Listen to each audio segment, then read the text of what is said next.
YouTube,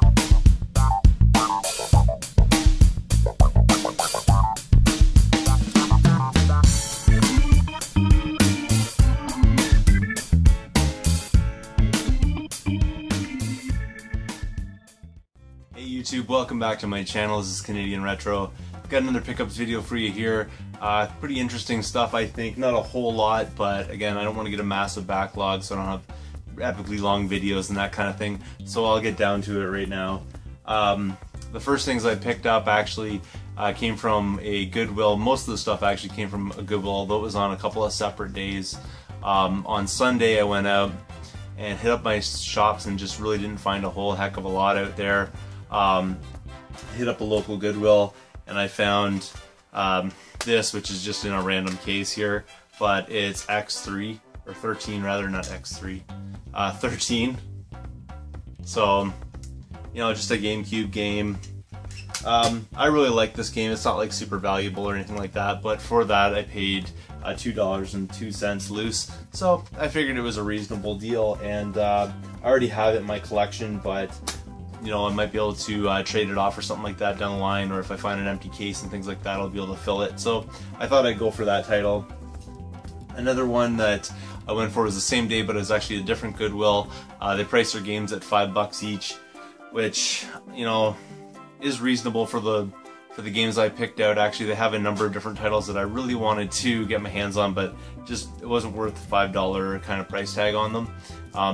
So I decided to leave those ones behind, but I did pick up Spyro Enter the Dragonfly. This is the Greatest Hits edition for PS2, so that's pretty cool right there. This is a really clean copy of this. Case and artwork are in great shape, and it's totally complete. Like, it looks really minty, so I thought I couldn't really leave this behind. The disc is, well, a bit dirty, but scratch free, so that's really awesome right there. And I believe I already have this in my collection, although I might be mistaken which console it is. I think I have the GameCube version of this, so I'm not really totally certain which one I'm going to stick with, but even still, down the line, if I decide not to keep that, it definitely is something worthy of trading with somebody. Something that is for my collection actually is this game right here though, and it's Crash Twinsanity, and again I paid $5 for this one. Pretty cool title right here. I try to get like all the Crash games and stuff like that, and you can see some of the artwork on the back there and things like that, so it's pretty cool. Something I've never been able to check out before. I did have an Xbox and never really played a ton of the Crash games on it, so pretty cool nonetheless. And this one here is also complete, which is really nice. It looks kind of weird there because it has the French manual in there as well, which is often bulkier and bigger than the English one. It's kind of strange. I don't know why they make them. It's not just bulkier, but it's I'll show you a size comparison here if you're not familiar with this, because you probably don't have that in the States if you're one of my American viewers. And you have like the regular manual here, and then you have this one here. Now you can barely see it, but the French one is just a little bit longer than the English version. I don't know if you can tell that right there, but it's just like a centimeter basically difference between the two. But it's kind of weird that they bothered to do that. Anyways, both manuals were in there, and the disc itself, well, it has a few scratches and things like that, and it's actually really decent, and it'll definitely play. So that's an awesome addition to the collection, because I was actually on the lookout for this game, and I didn't really want to go on eBay and stuff like that to get it into my collection. So I'm glad that I actually found that out in the wild. Really wicked find there. I love the artwork on the front of that. It's just awesome. Moving on, that was all I really found that day. I hit up a number of different shops, and there wasn't really a whole lot out there. And really, the same thing with today. Like, I hit up the shops again, and there wasn't a whole ton of stuff out there. Now, I did find quite a few interesting things that I did want to add to my collection, so I'll get into that right now anyways. The first thing I'll show you here actually came from a Value Village, and unfortunately I'm not really a PC gamer that much. I keep my gaming pretty much on the consoles, and I know if you are a PC gamer, like especially back in the day, the graphics were way better on the PC than on the consoles and stuff like that. But this game I just couldn't leave behind, even though it is a PC game. It's the original Metal Gear Solid, and it's totally complete, and I've already checked out these discs. I'm not going to show you both of them, but I'll just show you one here. They're like flawless, practically brand new. So is the rest of this. This is in really great shape. This I'll probably use to trade with somebody, because this actually, I believe, has a little bit of value. I'm not totally certain about that, but I just couldn't leave it behind, and for that I paid $2 because they charged me as though this were a CD. So that's really awesome right there. Also walked into another Value Village. This is a different one, and they had a number of different games out, and for some reason, and I've mentioned this in previous videos, now they're marking all of their cartridge-based games at $10. So again, there's nothing there that I really wanted. The interesting thing was there was a game there that it was like F1, like Formula 1 race something challenge. I can't remember the name of it totally. For the Super Nintendo, and somebody had ended up buying it eventually. Now they are having a 30% off deal, so the person probably paid around $7, but that game's valued, I think, at like about $3.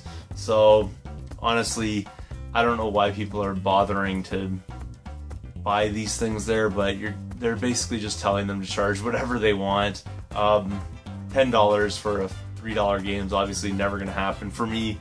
I know better than that, but maybe some people just don't, and they see it and they want it. So that's that anyways. But I did manage to find one PSP game there, which is kind of cool. It's Mega Man Powered Up, and for that there I paid $6, which I think is reasonable for a PSP game, that's for sure, especially one in the Mega Man series. Now this is a totally different kind of Mega Man game.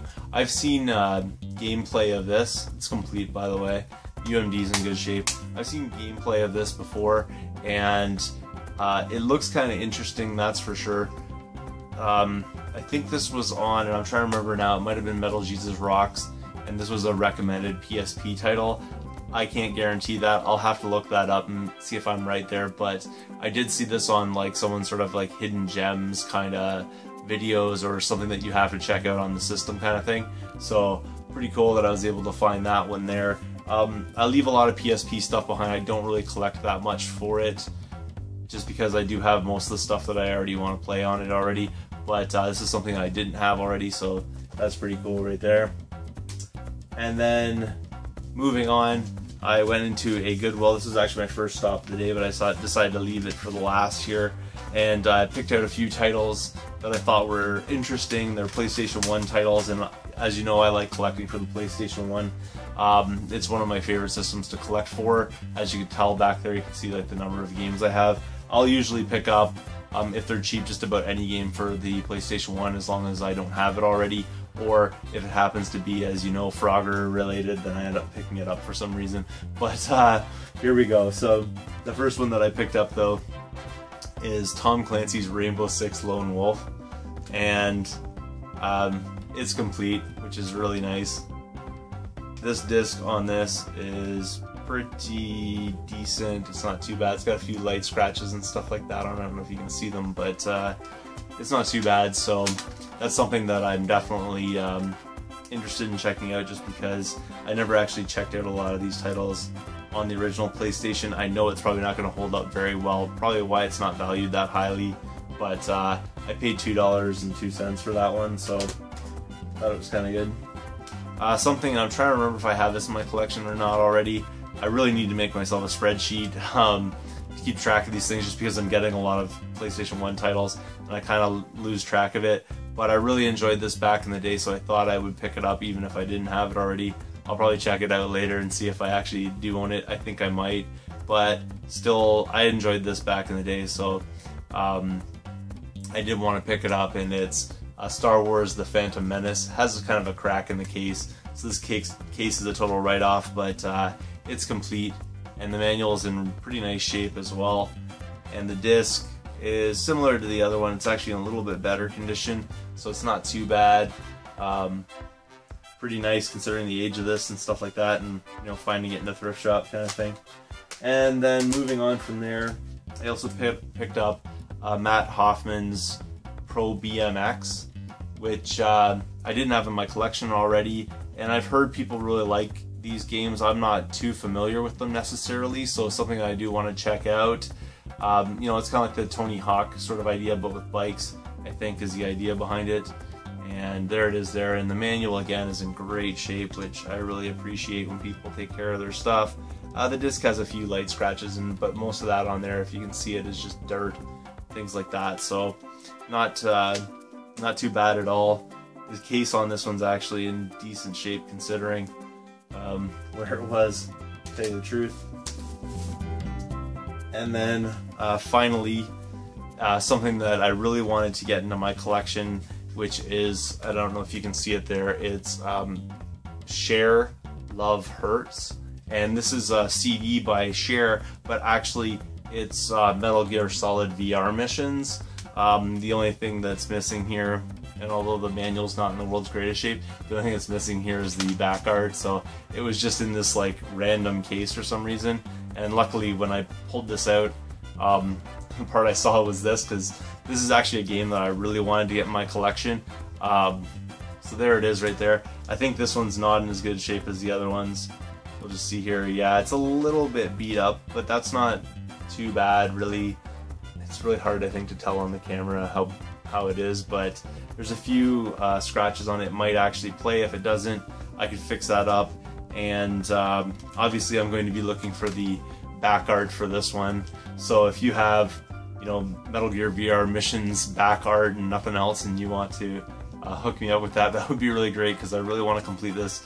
I know this is not, you know, as revered as the original or anything like that, and people were really hoping that this game would live up to the hype of the original one.